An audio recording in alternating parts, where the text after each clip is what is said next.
فاز فوزا عظيما. وقال النبي صلى الله عليه وسلم: فإن أصدق الحديث كتاب الله، وخير الهدي هدي محمد صلى الله عليه وسلم، وشر الأمور محدثاتها، فإن كل محدثة بدعة، فإن كل بدعة ضلالة، وكل ضلالة في النار. أما بعد، أيها الإخوة، أعزني الله وإياkum jami'an.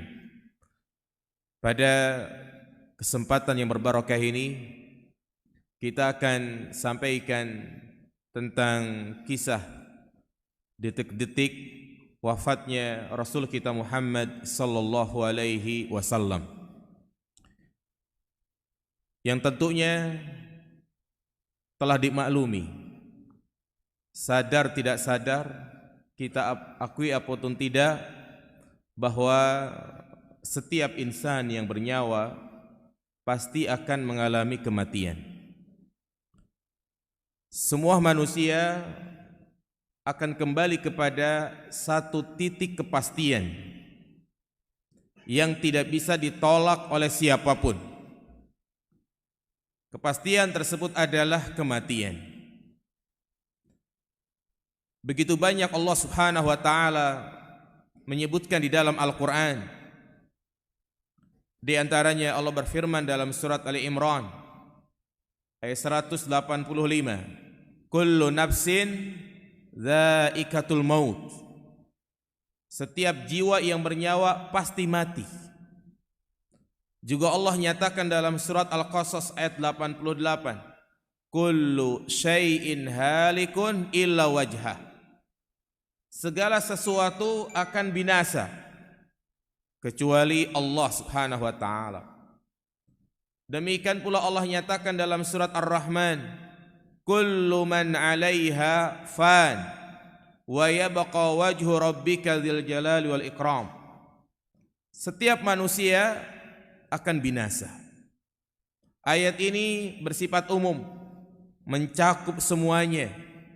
Setiap yang memiliki nyawa pasti akan mati. Itulah kepastian yang tidak bisa ditolak oleh siapapun. Kita tidak bisa lari dari kematian. Walaupun kita berusaha untuk lari, tetap kematian akan menghampiri kita. Allah Subhanahu wa taala nyatakan, "Qul innal mauta alladzi tafirruna min fa innahu mulaqikum." Katakanlah, sesungguhnya kematian yang kalian lari darinya, tetap kematian akan menghampiri kalian. Walaupun seseorang bersembunyi di balik benteng yang kokoh, di bawah bunker, kalau sudah saatnya dia mati, maka dia tidak bisa menghindar. Aina ma takunu yudrikumul maut walau kuntum fi buruji musayyadah. Dimanapun kalian berada, kematian pasti akan menghampiri kalian. Mendengar berita kematian, ini adalah musibah yang membuat kita sedih. Tatkala kita ditinggal oleh orang-orang yang kita cintai, maka kita pun bersedih, membuat hati ini sakit. Itulah disebut dengan musibah. Musibah adalah sesuatu yang membuat kita sedih, kenyataan yang tidak sesuai dengan harapan kita. Dan kematian adalah bagian dari musibah. Allah Subhanahu wa taala nyatakan di dalam surat Al-Maidah ayat 106, fa asabatkum musibatul maut, maka kalian ditimpa musibah berupa kematian. Juga Allah nyatakan dalam surat Al-Baqarah ayat 155, wala nabluwannakum bisyai'im minal khaufi wal ju'i wa naqsi minal amwali wal anfusi was samarat. Sungguh kami menguji kalian dengan rasa takut, kekurangan harta, kekurangan jiwa. Dan yang dimaksud dengan kekurangan jiwa di sini adalah dia ditinggal mati, oleh orang-orang yang dia cintai. Apalagi kalau yang meninggal tersebut adalah muallimun nas, orang yang mengajarkan manusia, khairul bashar, sebaik-baik manusia, yaitu Rasul kita Muhammad sallallahu alaihi wasallam.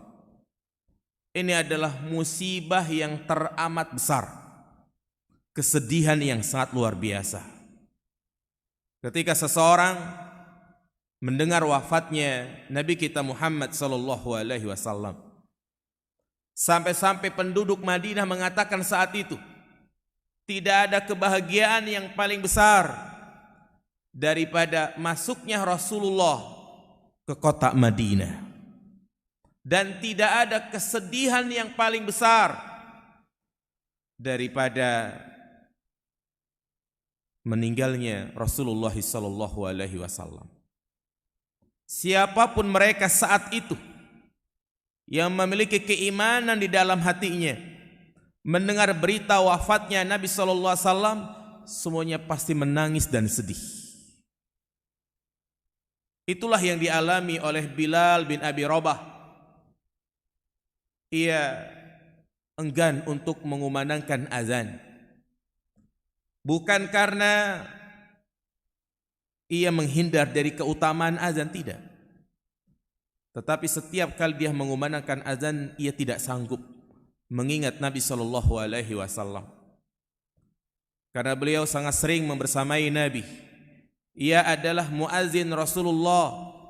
Setiap kali tiba waktu salat, maka Bilal lah yang diperintahkan untuk azan. Sampai-sampai Nabi pernah mengatakan kepadanya, "Ya Bilal, arihna bis shalah." Wahai Bilal, istirahatkanlah kami dengan salat. Yakni kumandangkanlah azan agar kami bisa beristirahat dengan salat. Setelah Nabi wafat, Bilal tidak lagi mengumandangkan azan. Ia tidak sanggup karena kesedihan yang sangat luar biasa mengingat Nabi sallallahu alaihi wasallam. Jangankan mendengar berita wafatnya beliau, di antara para sahabat ketika mendengar firasat bahwasanya Rasulullah akan wafat, mereka pun sedih. Itulah yang dialami oleh Abu Bakar As-Siddiq radhiyallahu taala an. Hadza Abu Bakar indama sami'an nabiyyu yuwaddi ummatahu 'alal mimbar. Abu Bakar As-Siddiq radhiyallahu an, ketika ia mendengar Nabi berkhutbah di atas mimbar, khutbah yang seakan-akan itu adalah khutbah perpisahan, wa yaqulu lahum, yang mana Rasulullah sallallahu alaihi wasallam menyampaikan di hadapan manusia, innallaha khayyara 'abdan baina ay yukhlada fid dunya wa baina ma indallah. Sesungguhnya Allah Subhanahu wa taala memberikan pilihan kepada seorang hamba antara dikekalkan di dunia, dalam riwayat yang lain dia pun diberikan perbendaharaan dunia, kemudian baru dia mati dan masuk dalam surga, antara dia bertemu dengan Allah Subhanahu wa taala. Fakhtara ma indallah, tetapi hamba tersebut lebih memilih untuk kembali kepada Allah. Ia tidak memilih untuk kekal di dunia. Maka mendengar Nabi menyampaikan hal seperti ini, fabaka Abu Bakar bukaan syadida, tangis Abu Bakar pecah. Ia nangis sejadi-jadinya. Dan dia pun mengatakan, nufdika bi abaina wa ummahatina ya Rasulullah. Kami tebus engkau dengan bapak-bapak kami dan ibu-ibu kami ya Rasulullah. Yakni Abu Bakar seakan-akan mengatakan, ya Rasulullah, biarkanlah engkau tetap hidup walaupun orang tua kami sebagai tebusannya. Maka melihat Abu Bakar menangis, bahkan mengatakan seperti itu, Sebagian sahabat pun merasa terheran-heran. Fa'ajibna lahu. Kami heran. Wa qala an-nas, dan orang-orang pun mengatakan, unzuru ila hadha syekh. Lihat kepada orang tua ini. Karena Abu Bakar sudah tua saat itu. Lihatlah ke orang tua ini. Nabi mengatakan sesungguhnya Allah memberikan pilihan kepada seorang hamba antara ini dan itu. Kemudian dia malah menangis. Wa kana Abu Bakar a'lama nabihi. Kenapa Abu Bakar menangis? Karena dia tahu. Yang dimaksud dengan hamba tersebut adalah siapa? Rasulullah sallallahu alaihi wasallam. Melihat Abu Bakar menangis sejadi-jadinya, maka Nabi pun mengatakan di hadapan manusia, Ayuhan nas, inna min amanin nas ala suhbatihi wa malihi Abu Bakar. Wahai manusia, sesungguhnya orang yang paling amanah di dalam persahabatan, di dalam menjaga harta, ia adalah Abu Bakar.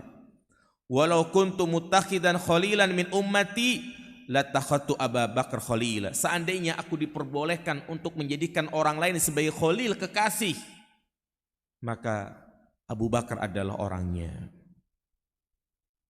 Setiap kalian yang punya jasa kepada kami telah kami balas, telah kami berikan. Adapun As-Siddiq, jasa-jasa dia, Allah lah yang akan membalasnya. Ini kesedihan yang sangat luar biasa. Demikian pula ketika Nabi SAW berkhutbah di hadapan manusia. Ayuhan nas, assalamualaikum warahmatullahi wabarakatuh.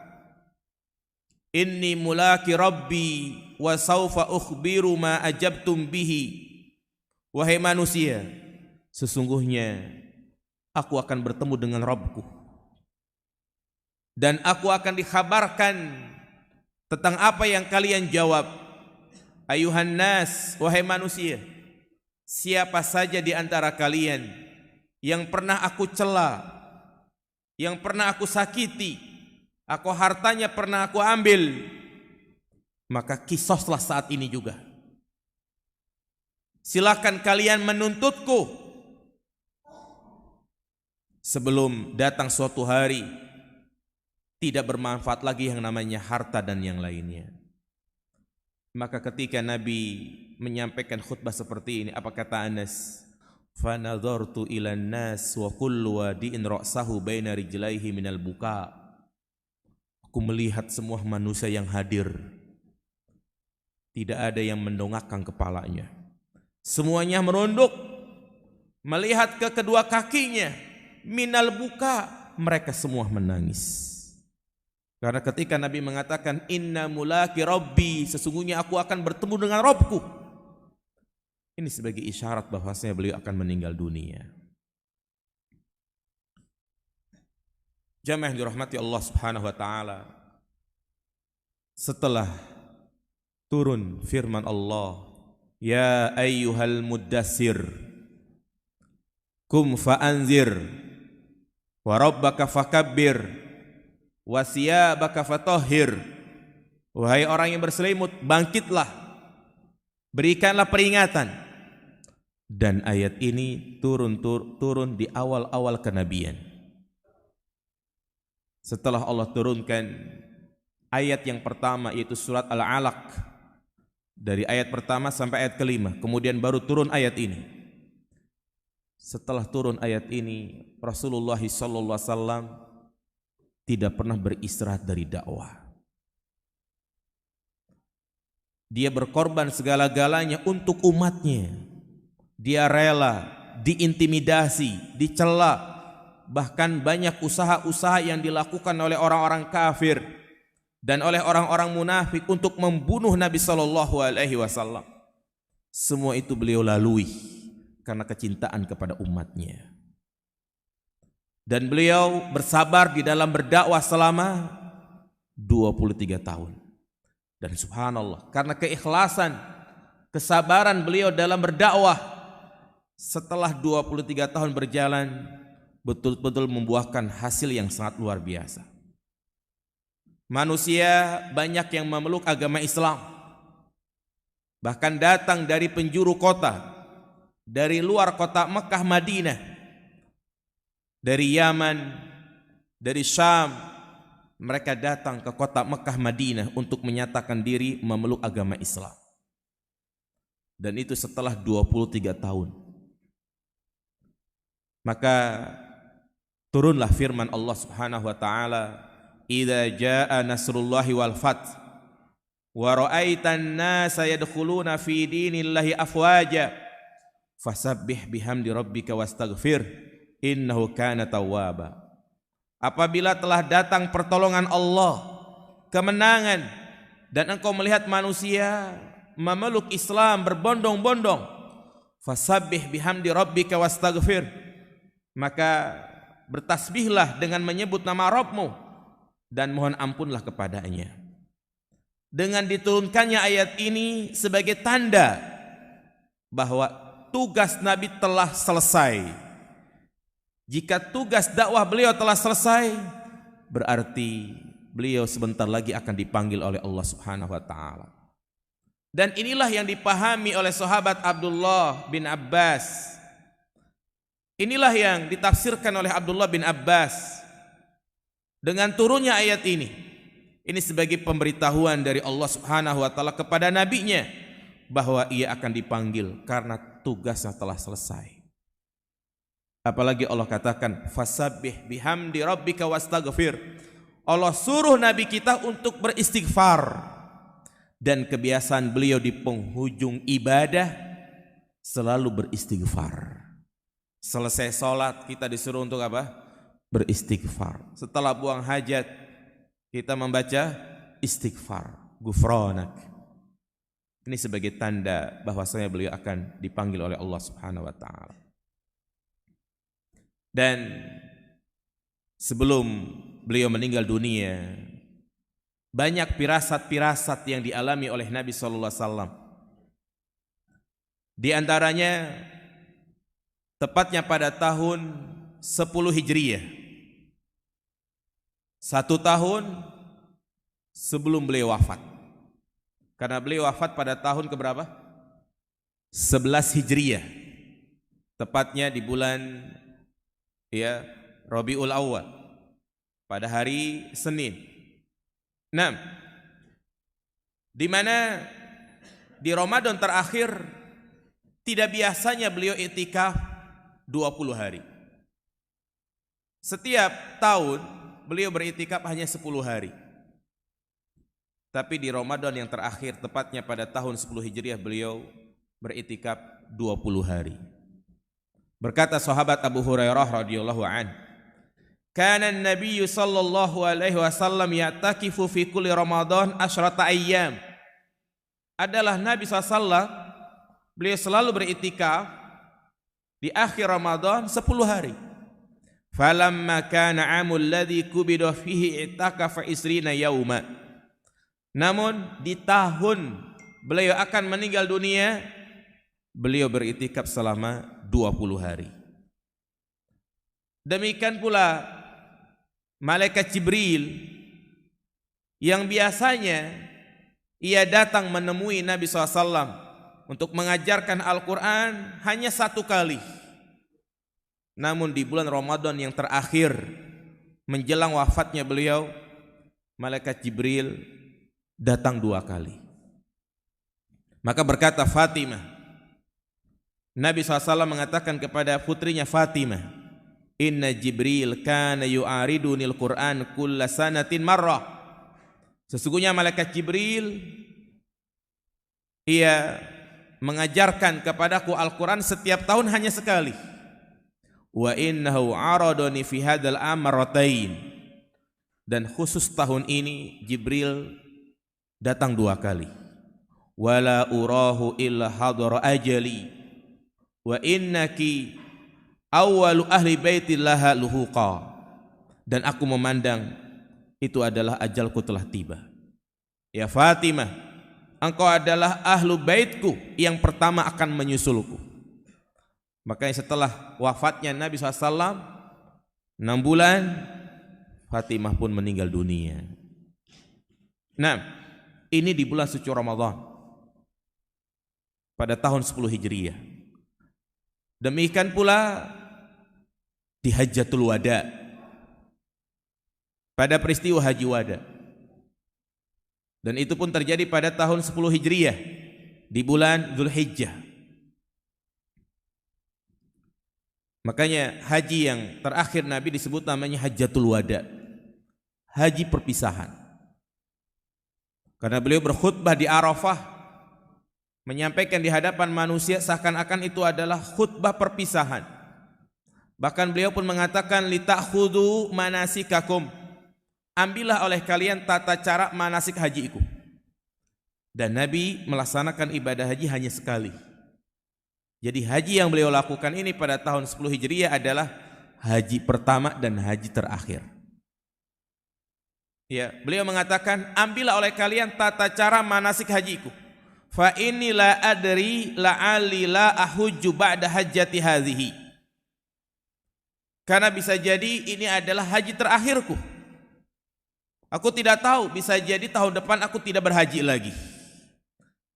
Ya, makanya pada hari tasyrik tadi Allah Subhanahu wa taala turunkan surat Idza Jaa Nasrullah. Dan dipahami oleh sahabat Abdullah bin Abbas seakan-akan Allah Subhanahu wa taala ingin memberitahu bahwasanya beliau akan meninggal dunia. Demikian pula di dalam perjalanan pulang dari haji menuju Madinah,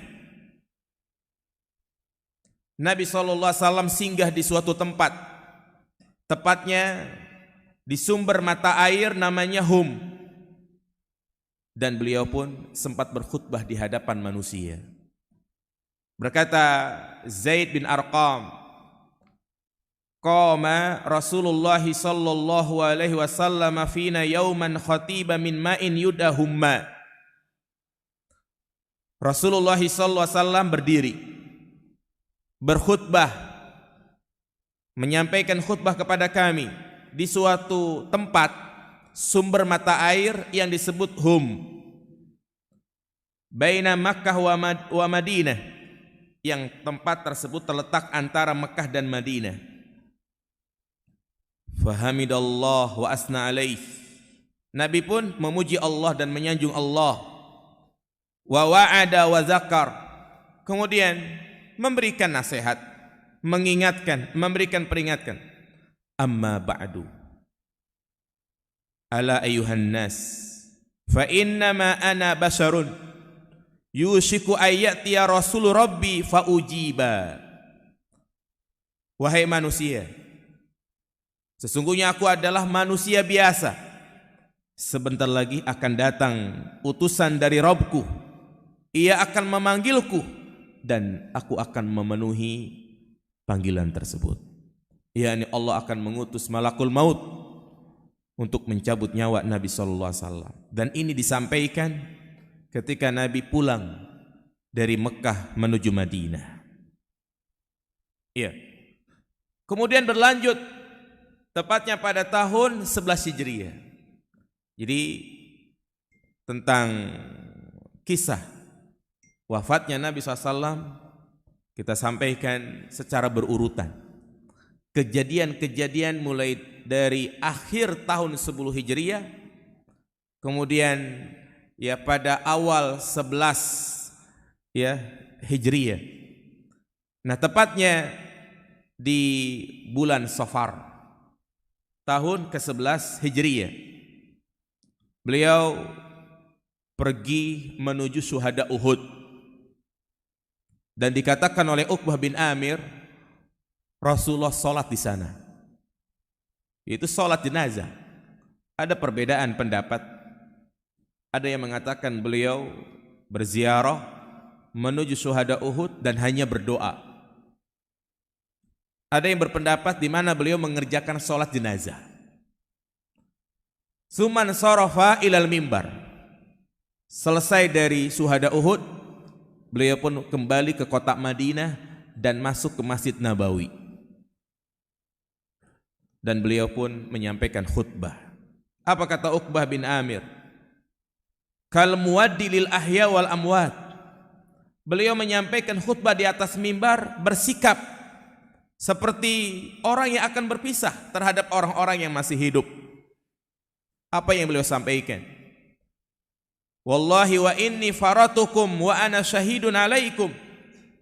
Sesungguhnya aku akan mendahului kalian dan aku akan menjadi saksi bagi kalian. Wallahi la anzuru haudil an, demi Allah aku betul-betul melihat telagaku sekarang. Ini menjadi dalil bahwasanya di antara perkara iman wajib kita yakini nanti pada hari kiamat ada yang namanya haud telaga. Dan ini juga sebagai dalil bahwasanya telaga Nabi saat ini sudah ada. Karena beliau menyatakan di sini, wallahi la anzuru haudil an, demi Allah sesungguhnya aku melihat telagaku sekarang. Wa inni qad utitu khazainal ardi au mafatihal ardi, dan sesungguhnya aku diberikan perbendaharaan dunia, kunci-kunci dunia. Wallahi ma akhafu alaikum an tusyriku ba'di walakin akhafu alaikum antanafasu fiha.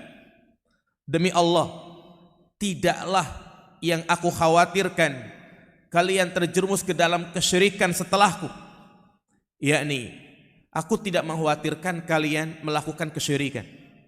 Nabi mengatakan seperti ini di hadapan para sahabat ketika para sahabat sudah memiliki iman yang sangat kuat, yang tidak mungkin lagi terjerumus ke dalam perbuatan syirik. Tapi apa kata Nabi? Yang paling aku takutkan menimpa kalian adalah dibukanya pintu dunia. Dan dalam riwayat yang lain beliau mengatakan, wallahi mal faqru ahsya alaikum walakin ahsya alaikum an tuftah alaikumud dunya fatanafasuha kama tanafasuha fatuhlikukum kama ahlakatkum. Demi Allah, tidaklah kefakiran yang paling aku takutkan, tetapi yang paling aku khawatirkan menimpa kalian adalah dibukanya pintu dunia. Kalian diberikan kekayaan, diberikan jabatan yang nyaman, kalian pun berlomba-lomba untuk mengejarnya. Fatuhlikukum kama ahlakatkum, dan kalian pun binasa sebagaimana orang-orang sebelum kalian binasa karena terlalu mengejar terhadap dunia. Subhanallah. Ini adalah nasihat yang sangat luar biasa, di mana kita harus berhati-hati terhadap fitnah dunia. Seseorang ketika berada dalam kondisi fakir, serba kekurangan, ketika seorang nganggur misalnya, maka dia memiliki waktu yang luang untuk bisa ke masjid, menghadiri kajian, menghadiri halaqah-halaqah ilmu. Itu masih bisa dia lakukan karena lagi nganggur. Berbeda halnya kalau dia sudah mendapatkan kerja tetap, apalagi berangkat dan pulang terjadwal. Belum lagi kadang ada tawaran lemburan, maka terkadang sulit untuk bisa menghadiri majlis-majlis ilmu seperti ini. Inilah fitnah yang sangat dikhawatirkan ketika seorang dibuka baginya pintu dunia sehingga hatinya tidak pernah merasa puas. Dan demikianlah hakikat orang yang mengejar dunia. Sebagaimana dikatakan oleh Imam Ibnu Qayyim Al-Jauziyah, orang yang mengejar dunia seperti dia mengejar bayangannya sendiri. Kita berdiri di bawah terik panas matahari melihat bayangan kita. Kita kejar bayangan kita. Sanggup gak kita memeluk bayangan kita? Tidak. Demikianlah orang yang mengejar dunia, tidak akan pernah merasa puas. Nabi SAW mengingatkan ada dua orang yang tidak akan pernah puas. Yang pertama terpuji, yang satu lagi tercela. Yang terpuji adalah mereka yang menuntut ilmu. Orang yang sudah merasakan manisnya thalabul ilm, subhanallah. Segala penderitaan yang dia alami, dia tidak merasa sulit. Penderitaan yang dialami tidak akan menghalangi dia untuk mendapatkan ilmu. Kalau kita membaca kisah-kisah para ulama, subhanallah, begitu besar pengorbanan mereka terhadap ilmu. Penderitaan yang mereka alami, mereka tidak menjadikan sebab untuk menghalangi mendapatkan ilmu.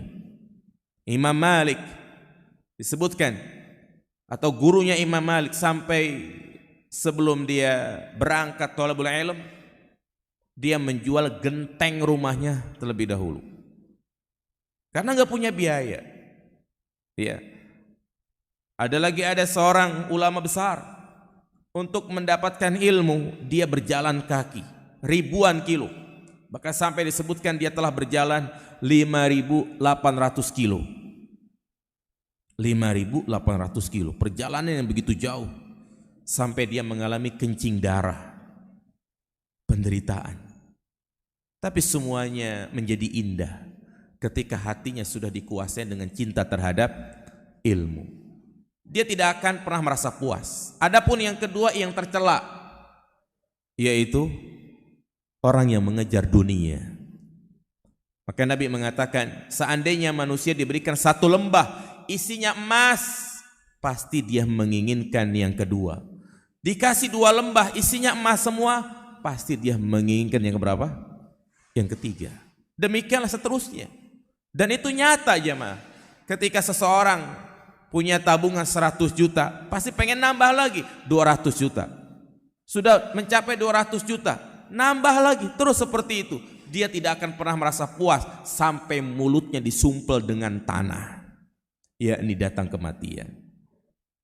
Nah, maka berkata Uqbah bin Amir setelah Nabi SAW menyampaikan hal seperti ini, fakana akhiru ma ra'aitu Rasulullah 'alal mimbar. Itulah terakhir kalinya aku melihat Nabi berkhutbah di atas mimbar. Nah, kemudian pada suatu malam Nabi berziarah ke pemakaman Baqi'. Subhanallah. Ini kecintaan Nabi kepada para sahabatnya. Beliau cinta kepada para sahabatnya bukan hanya tatkala mereka masih hidup, tapi bukti cinta Nabi kepada para sahabatnya, Nabi selalu menziarahinya. Nabi sering mendatangi syuhada Uhud, demikian pula berziarah ke pemakaman Baqi'. Jadi ziarah kubur adalah sunnah Nabi SAW. Jangan sampai kita selalu membahas tentang praktek-praktek kesyirikan di kuburan, namun kita sendiri enggak pernah ziarah kubur. Ya, karena menyikapi tentang ziarah kubur ada dua kesalahan. Ada yang terlalu sering ziarah kubur, datang ke kuburan meminta-minta kepada penghuni kubur, menziarahi kuburan wali ini wali itu. Ini termasuk bagian dari syirik. Tapi termasuk juga orang yang keliru adalah yang enggak pernah ziarah kubur. Ziarah kubur hanya setahun sekali. Ya, lihat di sini Nabi SAW mendatangi pemakaman Baqi'. Beliau mengatakan, inni qad umirtu an astaghfira li ahlil Baqi'. Sesungguhnya aku diperintahkan untuk memohonkan ampun kepada ahlul Baqi'. Nabi pun mengucapkan salam seraya mengatakan, assalamualaikum ya ahlal maqabir. Keselamatan atas kalian wahai ahlul kubur. Liyahni lakum ma asbahtum fihi. Selamat atas apa yang kalian alami saat ini. Mimma asbaha fihin nas. Pada kondisi orang-orang sekarang ini.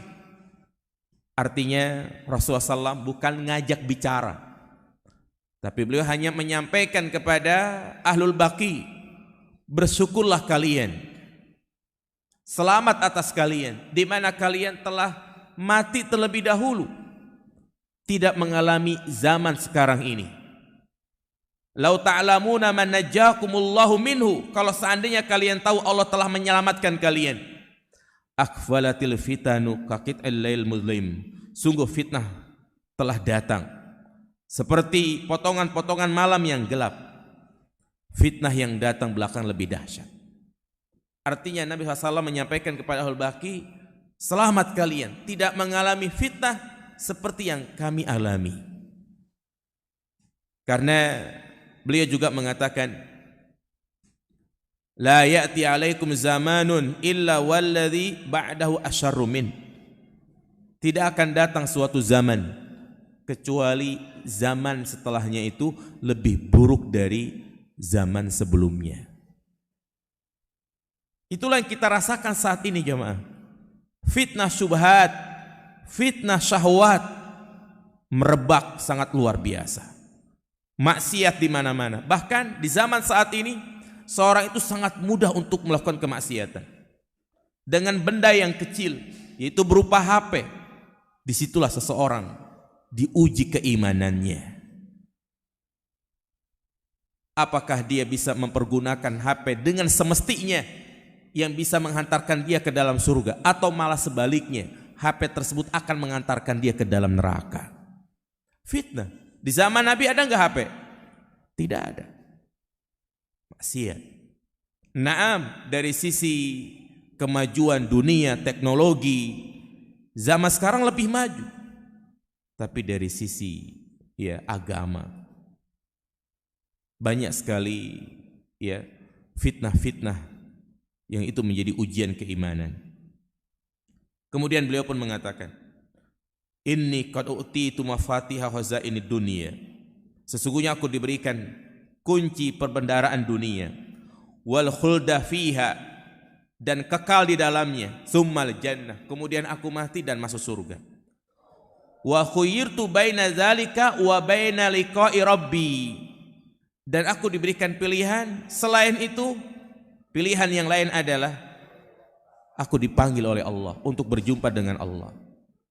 Kalau tadi Nabi menyampaikan secara umum, sesungguhnya ada seorang hamba yang diberikan pilihan di antara dua hal.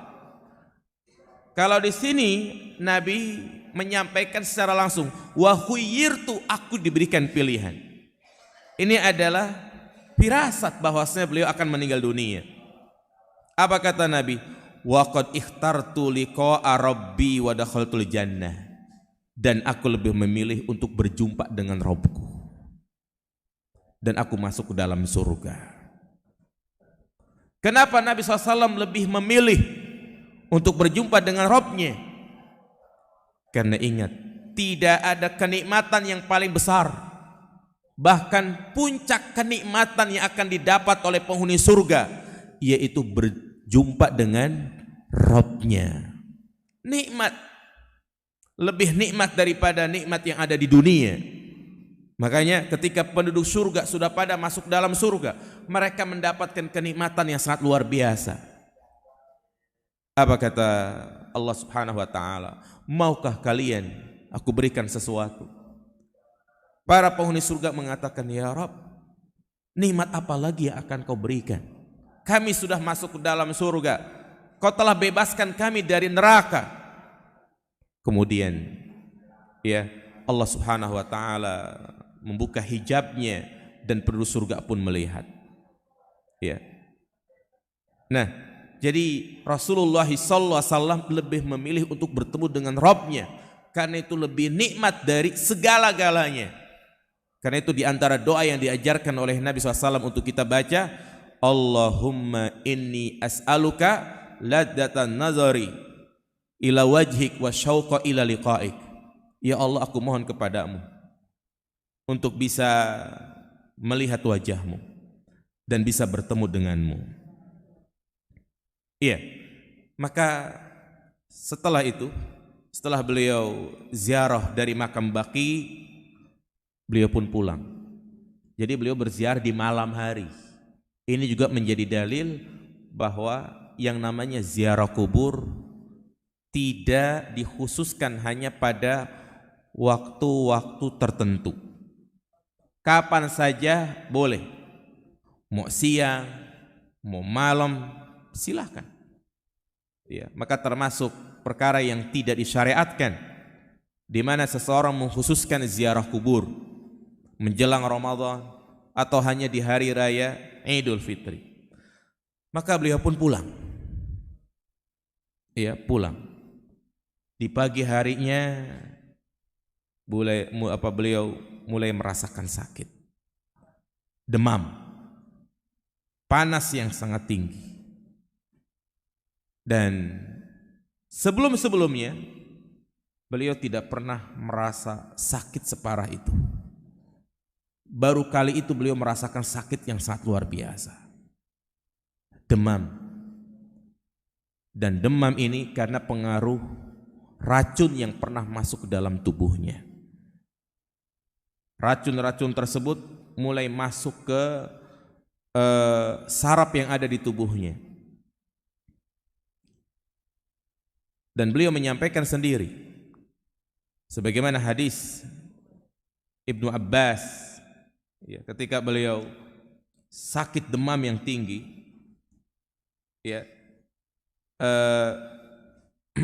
beliau mengatakan, sesungguhnya ini adalah efek racun yang masuk ke dalam tubuhku.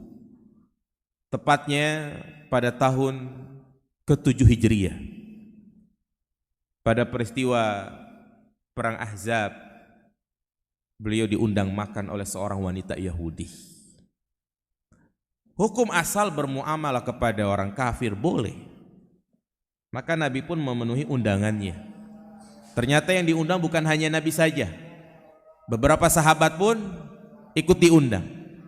Disuguhkan daging kambing, bahkan Nabi pun disuguhkan bagian yang sangat ia sukai, yaitu paha kambing.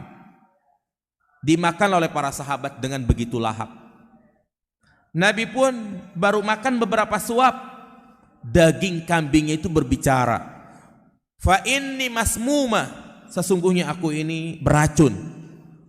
Maka seketika itu juga Nabi pun langsung berusaha untuk mengeluarkan daging yang telah dia makan, tapi sebagian sudah masuk.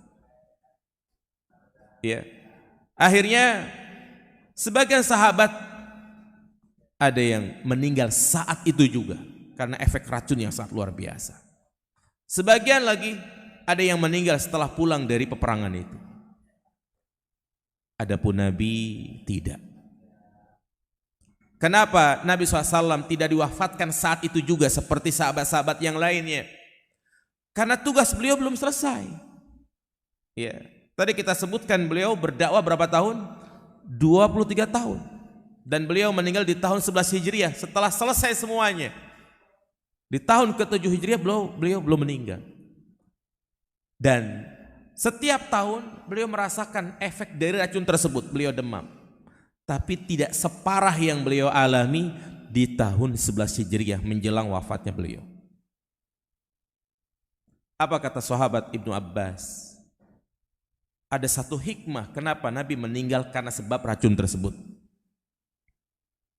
Ya, Allah ingin menghendaki Rasulullah wafat dalam keadaan syahid. Karena orang yang meninggal dalam keadaan diracun berarti meninggal dalam keadaan syahid. Demikianlah yang dialami oleh sahabat-sahabatnya, Umar, Utsman, Ali, semuanya meninggal dalam keadaan syahid. Umar dibunuh oleh seorang Majusi, yaitu Abu Lu'lu'ah. Demikian pula Utsman dibunuh oleh para pemberontak, orang-orang Khawarij. Ali juga dibunuh oleh pemberontak. Ya, maka mereka pun semua meninggal dalam keadaan syahid. Inilah kenapa Nabi SAW meninggal dalam keadaan diracun. Karena Allah ingin menghendaki Nabi meninggal dalam keadaan syahid. Iya. Maka sekitar di akhir bulan Safar, ya, tahun 11 Hijriah. Jadi Muharram, Safar, Rabiul Awal, Rabiul Tsani. Nah, Nabi SAW saat itu menghadiri pemakaman sahabat di Baqi. Dan ini hari di mana Nabi SAW mulai merasakan sakit demam yang tinggi dan kepalanya pusing. Setelah beliau pulang dari menghadiri pemakaman sahabatnya di Baqi, beliau pulang ke rumah Aisyah dan beliau merasakan sakit kepala, pusing, dan badan beliau mulai demam, panas merambah ke tubuhnya. Ya. Saking panasnya, Nabi ikat kepala itu dengan kain. Apa kata Aisyah? Raja'a ilayya Rasulullah sallallahu alaihi wasallam zata yaumin min janazatil baqi. Nabi balik ke rumahku setelah menghadiri pemakaman di Baqi. Wa ana ajidu sudaan fi ra'si. Aisyah mengatakan saat itu aku merasakan sakit kepala. Wa ana aqul, dan aku pun mengeluh kepada Nabi. Ya Rasulullah, wa ra'sah. Ya Rasulullah, kepalaku sakit. Nabi mengatakan, bal ana ya Aisyah wa ra'sah. Tapi aku wahai Aisyah yang sedang sakit kepala. Subhanallah. Ketika Nabi dalam keadaan sakit seperti ini, Nabi masih sempat bercanda kepada Aisyah. Dia mengatakan kepada Aisyah, wa ma darraki law mutti qabli fagasaltuki wa kafantuki wa sallaitu alaiki summa dafantuki. Wahai Aisyah, apa masalahnya kalau engkau mati duluan, ya, akulah yang akan memandikanmu, akulah yang akan mengkafanimu, dan akulah yang akan mensolatimu kemudian menguburkanmu. Aisyah mengatakan, laka anni bika law an fa'alta zalika qad raja'ta ila baiti fa'arasta fihi bi ba'di nisaika. Ya, enak kalau seperti itu. Engkau bisa melakukan itu, setelah engkau mengurusi aku, engkau balik ke rumahku, kau mengadakan acara walimah bersama sebagian istri-istrimu, ya, dan tinggal di rumahku, ya. Jadi walaupun sedang sakit, Nabi sempat bercanda kepada siapa? Aisyah. Ya, maka ketika Aisyah menjawab seperti itu seakan-akan cemburu gitu ya, fatabassama Rasulullah SAW. Nabi pun tersenyum. Summa budi'a fi waj'il ladzi mata fihi. Apa kata Aisyah?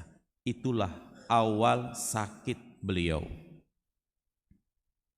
Iya, mulai beliau istilahnya meriang, demam. Namun ingat, meskipun beliau sakit seperti itu, beliau masih sholat berjamaah bersama para sahabat.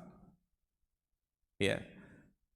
Dan beliau merasakan sakit demam secara terus-menerus itu selama 11 hari. Nah, maka sampai 3 hari sebelum beliau meninggal dunia, beliau masih sempat untuk sholat berjamaah, bahkan menjadi imam sholat. Ya. Maka berikutnya, bagaimana minggu terakhir sebelum beliau meninggal dunia. Seminggu sebelum meninggal. Karena beliau meninggal di hari apa tadi? Di hari Senin. Bagaimana minggu terakhir sebelum beliau wafat? Jadi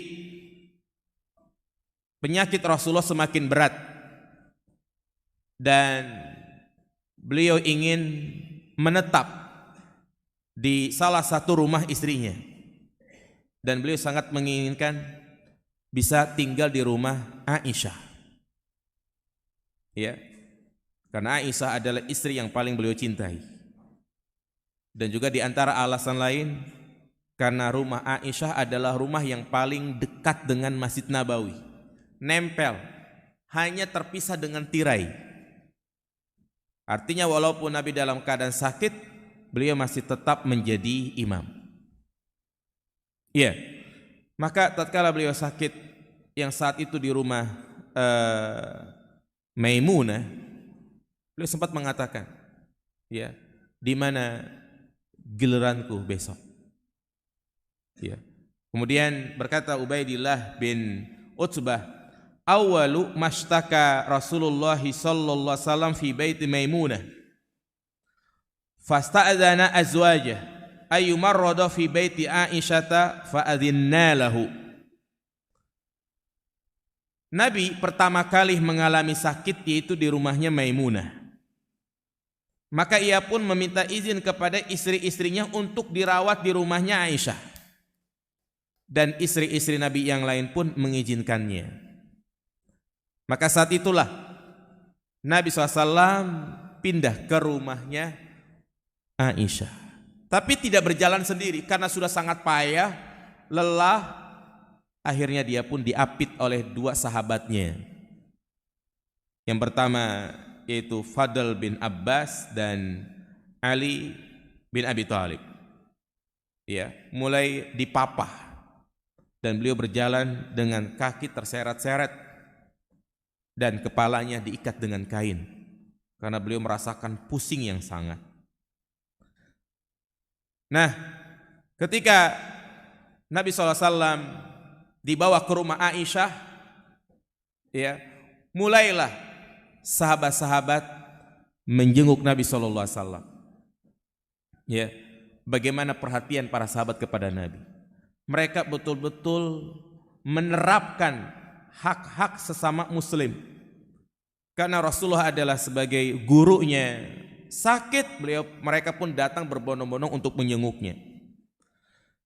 Berkata Abu Sa'id Al-Khudri ketika ia menjenguk Nabi, seraya mengatakan dakhaltu 'ala Nabi yu'aq wa wada'tu yadi 'alaihi fawajadtu harrahu baina yadayhi fawqa lihaf. Aku menjenguk Nabi dan Nabi dalam kondisi demam, panas. Sampai-sampai aku meletakkan tanganku di atas selimut Nabi. Jadi Nabi ditutup pakai kain. Ya, aku letakkan tanganku di atas selimut Nabi dan aku merasakan selimutnya pun sangat panas. Dan aku pun mengatakan kepadanya, ya Rasulullah, ma asyaddu alaik, wahai Rasulullah, betapa panasnya engkau. Inna kadzalika yudaifu lanal bala. Nabi pun mengatakan kepada Abu Sa'id Al-Khudri, demikianlah kami para nabi, jika diberi ujian maka ujiannya berlipat ganda. Tapi dengan besarnya ujian kami pun diberikan pahala yang besar. Iya. Jadi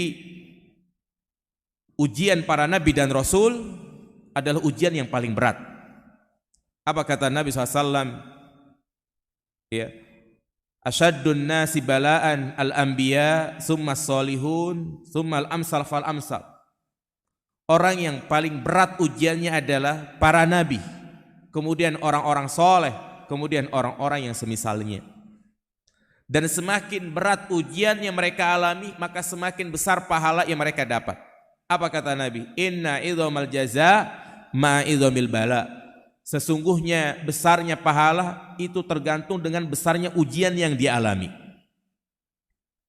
Jika dihadapi dengan apa? Kesabaran.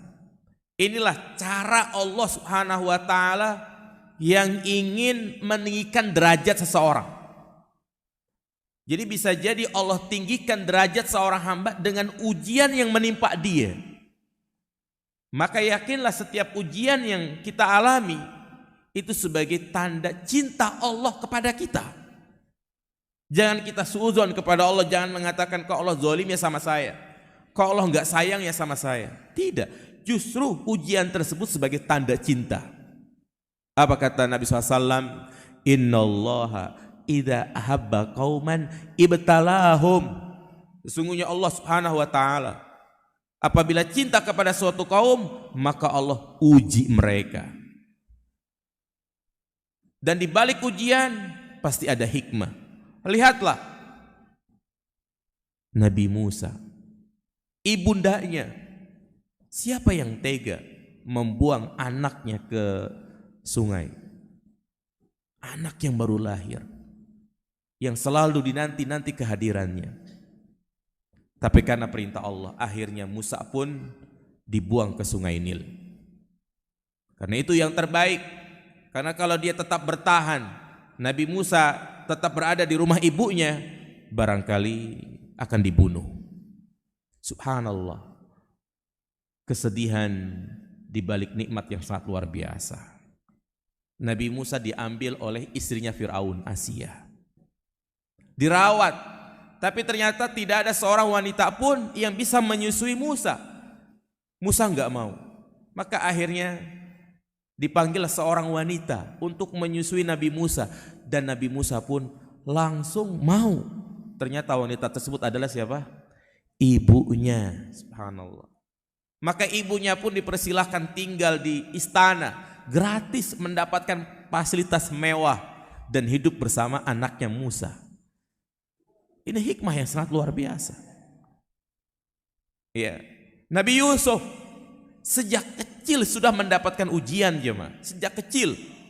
Di usia beliau sangat membutuhkan kasih sayang orang tuanya, sudah dipisahkan oleh saudara-saudaranya, diceburin ke dalam sumur, diangkat oleh kafilah dagang, berharap dikembalikan ke orang tuanya, tapi malah dibawa ke Mesir. Sampai di Mesir dijual, ya. Masih kecil statusnya sudah menjadi budak.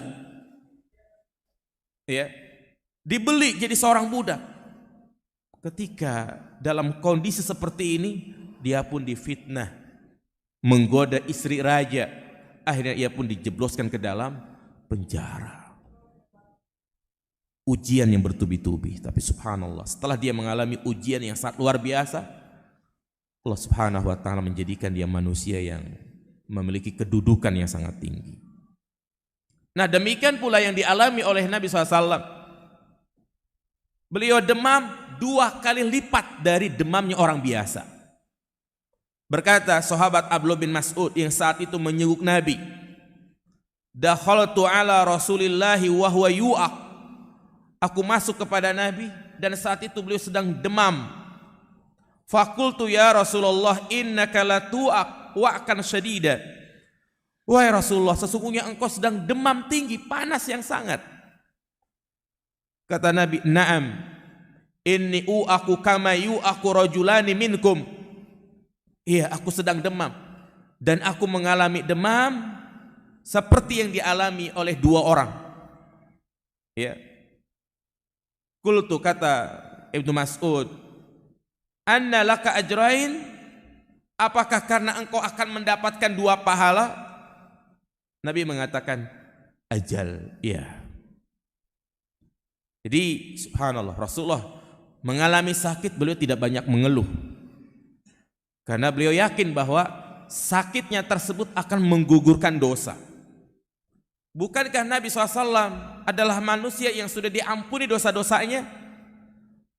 Maka dengan sebab sakit yang beliau alami justru akan meninggikan derajatnya.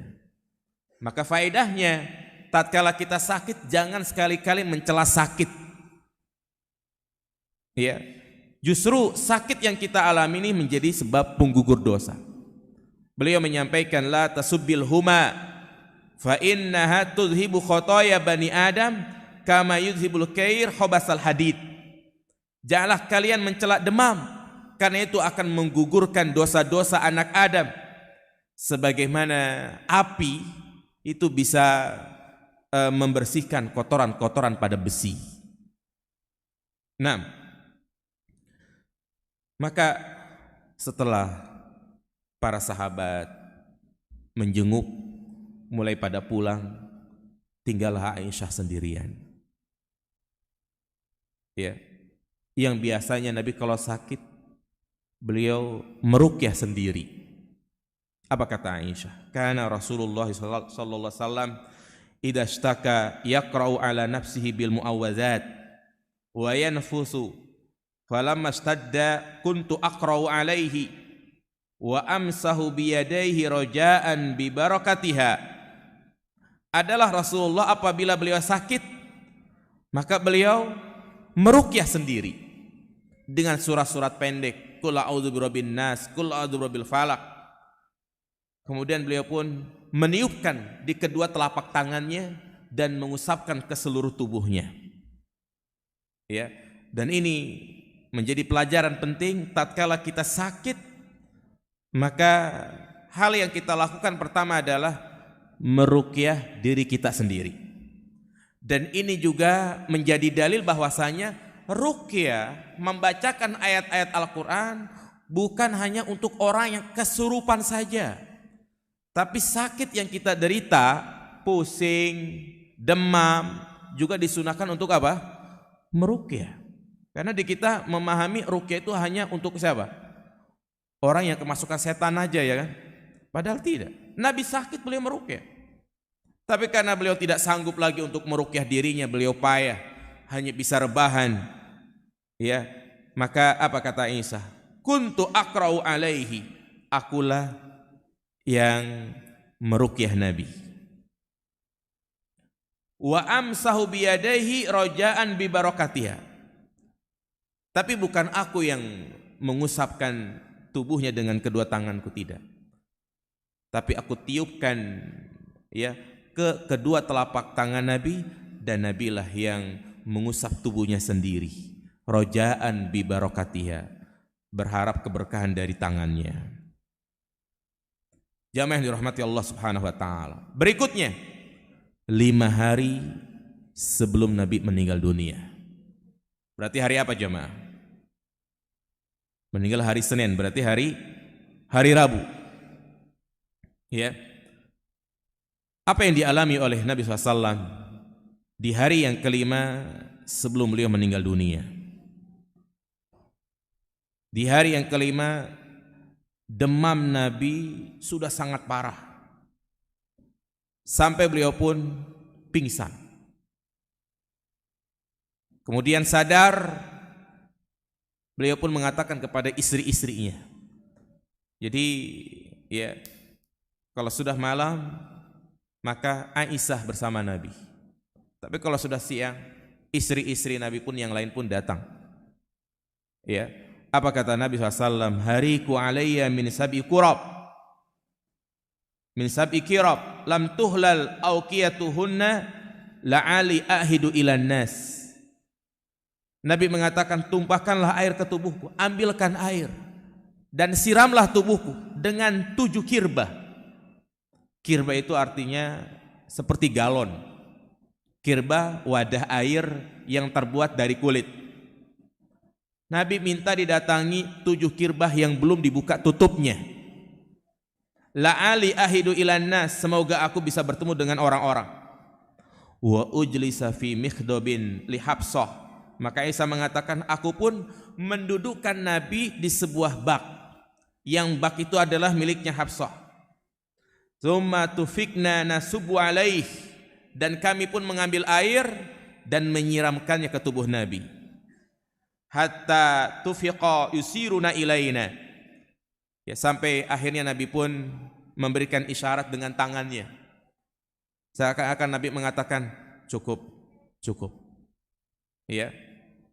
Kemudian dalam kondisi yang sangat lemah, beliau pun berusaha untuk bangkit dan ingin menemui sahabat-sahabatnya.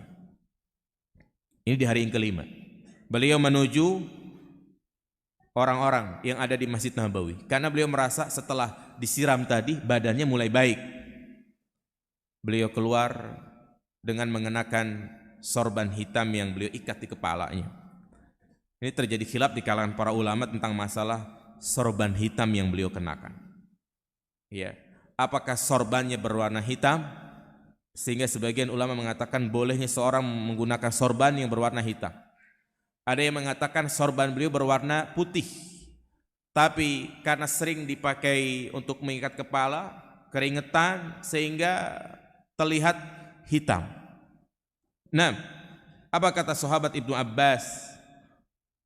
Kharaja Rasulullah sallallahu alaihi wasallam min maradihi alladhi mata fihi asiban ra'sahu bi'asabati wasdasma multahiban bimalhati ala mankibaih.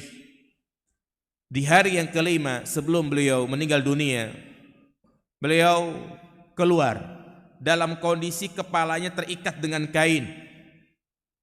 Ya. Kemudian beliau pun duduk di mimbar. Fahamidallah fa asna alaih. Beliau memuji Allah dan menyanjungnya. Tsumma qal, kemudian beliau bersabda, amma ba'du fa inna nasan yaksurun wa yakilul ansar. Sesungguhnya manusia sekarang sudah mulai banyak, sementara orang-orang Ansar sudah sedikit. Hatta yakunu fin nasi kal milh fit ta'am, sampai orang-orang Ansar itu di tengah-tengah manusia seperti garam pada makanan. Yakni garam pada makanan hanya sedikit, ya kan? Demikian pula orang-orang Ansar yang mulai sedikit. Faman waliya minkum syai'an min ummati Muhammadin fastata'a ayadurra fihi ahadan aw yanfa'a fihi ahadan falyaqbal min muhsinihim wa yatajawaz min musiihim. Barang siapa yang mengurusi urusan kaum muslimin yang ternyata bermanfaat dan memberikan madarat kepada yang lain, maka perhatikanlah oleh kalian orang-orang Ansor. Kalau mereka berbuat baik, maka terimalah kebaikan mereka. Kalau mereka berbuat kesalahan, maka maafkanlah mereka. Apa kata sahabat Ibnu Abbas? Fakana akhiru majlisin jalasa fihi Rasulullah sallallahu alaihi wasallam.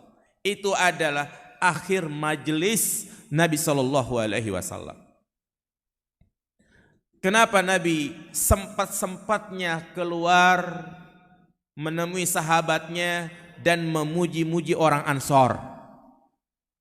Karena saat itu di hari yang kelima, ya, disebutkan dalam riwayat yang lain dari sahabat Anas bin Malik, marra Abu Bakar wa Abbas bi majlisin min majlisil Ansor wa hum yabkun.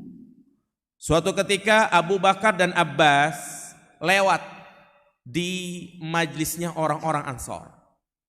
Yakni Abu Bakar dan Abbas melihat ada orang-orang Ansor lagi pada berkumpul. Wa hum yabkun. Mereka sedang menangis. Abu Bakar bertanya kepada mereka, "Ma yubkikum?"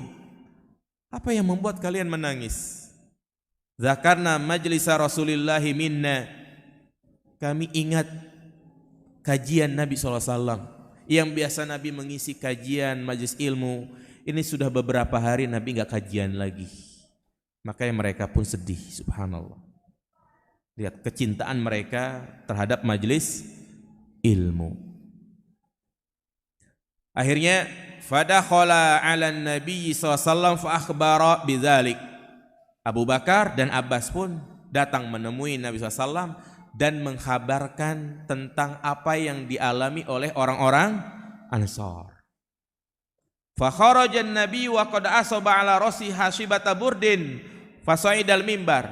Nah, karena mendapatkan kabar seperti ini, maka Nabi pun keluar menemui orang-orang Ansor dalam keadaan kepalanya itu diikat.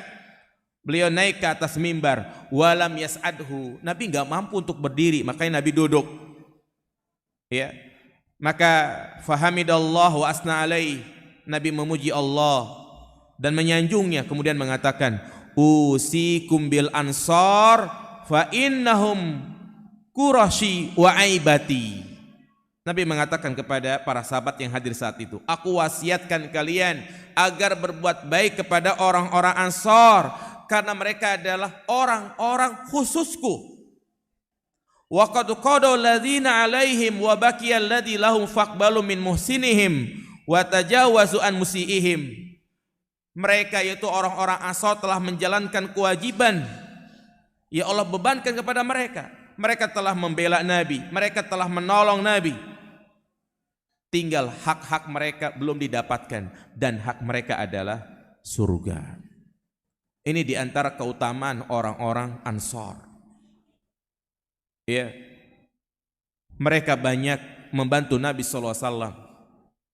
Bahkan mereka pun menyatakan janji setia. Janji tersebut namanya Bai'atul Aqabah. Janji setia orang-orang Ansor. Ya, ini sebelum Nabi hijrah. Mereka berjanji akan menolong Nabi, menyediakan tempat untuk Nabi dan juga para sahabat. Makanya Nabi SAW berwasiat agar kalian berbuat baik kepada orang-orang Ansor.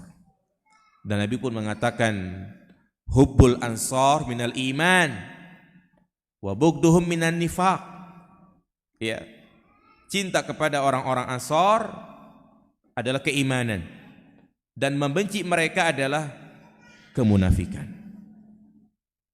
Kemudian hari berikutnya, 4 hari sebelum beliau wafat, tepatnya di hari apa? Tadi hari apa tadi? Hari Rabu. Berarti sekarang hari Kamis. Sekarang hari Sabtu jamaah. Jadi kita bayangkan ini adalah hari Kamis, 4 hari sebelum beliau meninggal dunia. Berkata sahabat Abdullah bin Abbas, Yaumul Khamis, wa ma yaumul Khamis. hari Kamis. Apa itu hari Kamis? Maka setiap kali Ibnu Abbas mendapati hari Kamis, beliau selalu menangis. Tsumma baka hatta baladam uhul haso. Sampai-sampai beliau menangis terseduh-seduh dan air matanya jatuh ke tanah.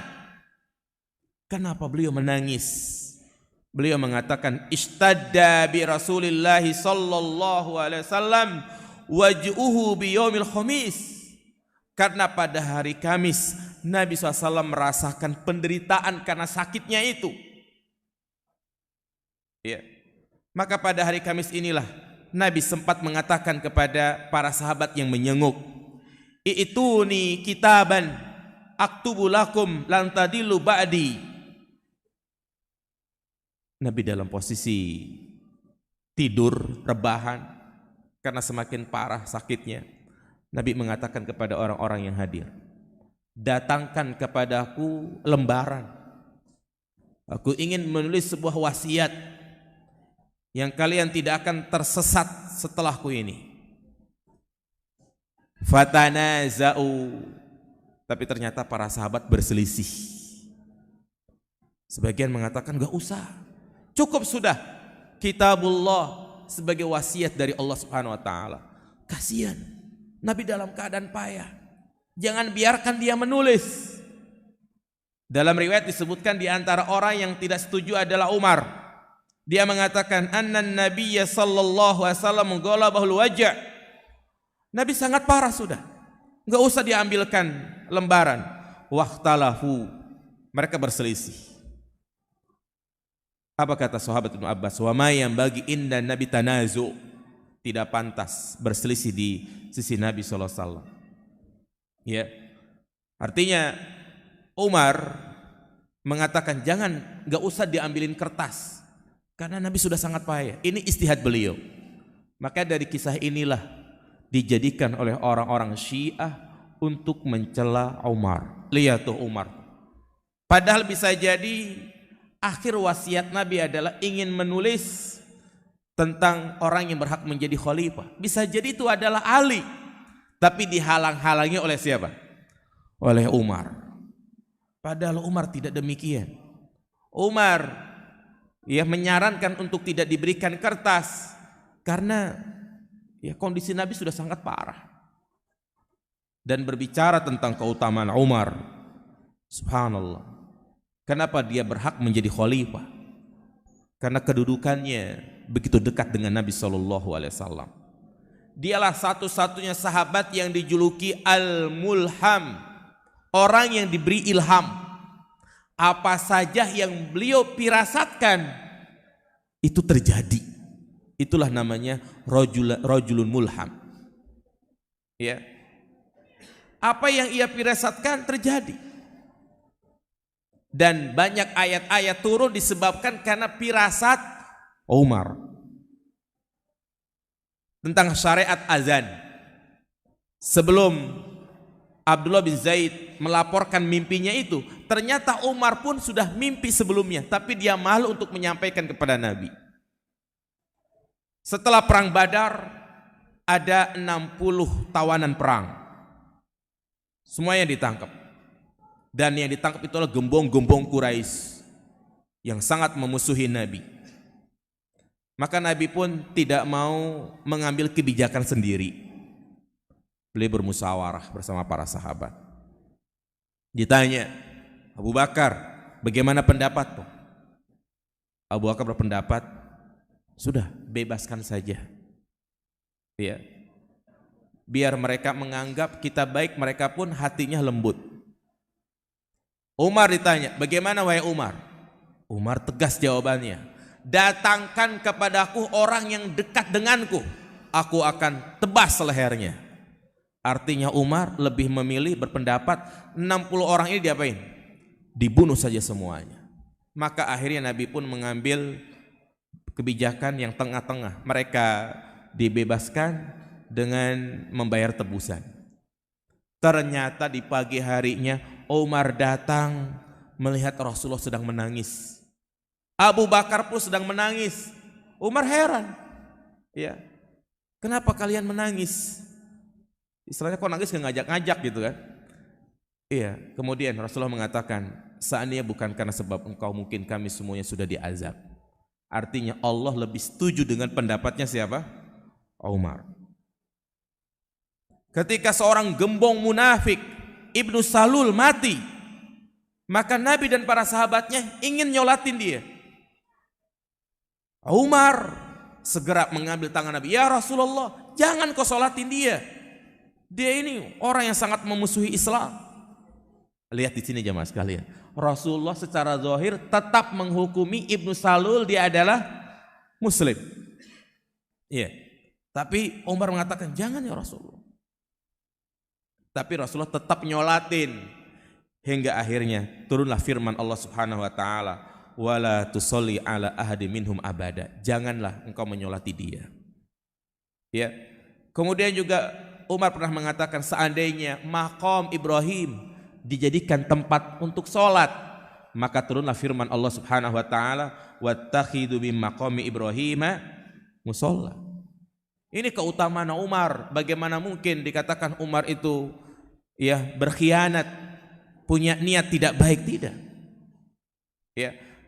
Makanya Ibnu Abbas mengatakan, inna raziyata kulla raziyah mahala baina Rasulillahi wa baina ayaktuba hadzal kitab.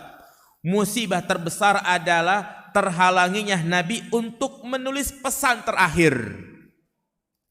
Ya. Jadi Nabi terhalang untuk menulis pesan terakhir karena mereka berselisih. Maka dalam riwayat yang lain, ternyata isi wasiat tersebut yang tidak tertulis tapi sempat diucapkan, falladzi ana fihi usikum bisalas akhrijul musyrikin min jaziratil Arab. Wasiat tersebut ada 3.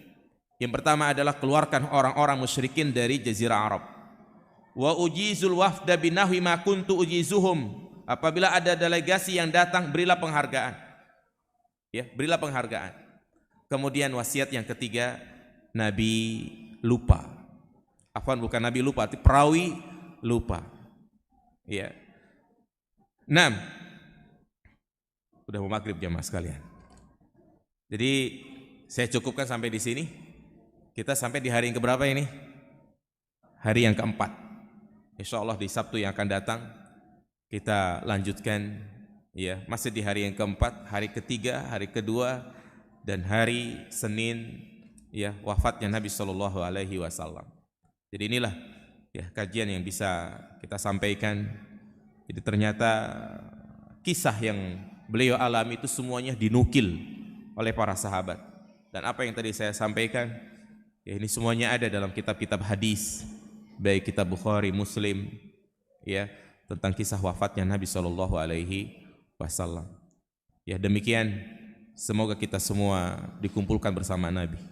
Semoga dengan disampaikannya kisah ini menumbuhkan rasa cinta kita kepada Nabi SAW dan cinta kita semakin kuat. Sebagaimana telah kita sampaikan dalam materi tauhid, bahwa bukti cinta kita kepada Allah yaitu harus cinta kepada Nabi Shallallahu Alaihi Wasallam. Bukti cinta para sahabat, mereka sedih tidak mau ditinggal Nabi Shallallahu Alaihi Wasallam. Baik, demikian. Ya, semoga bermanfaat. Subhanakallahumma bihamdika, asyhadu an la ilaha illa anta, astaghfiruka wa atubu ilaik. Assalamualaikum warahmatullahi wabarakatuh.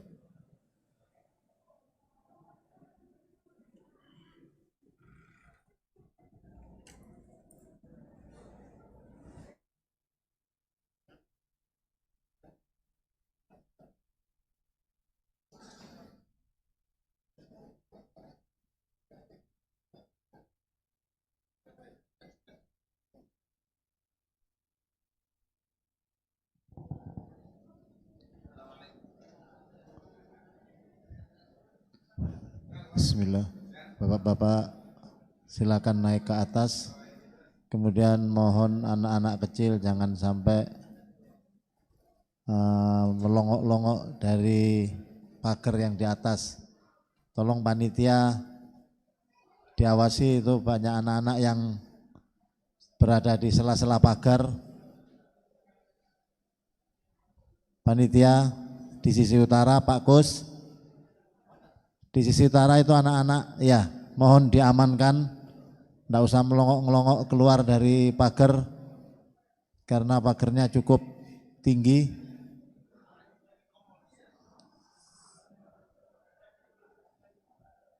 Kemudian ke atas juga pintunya cuma satu, monggo silakan bersabar.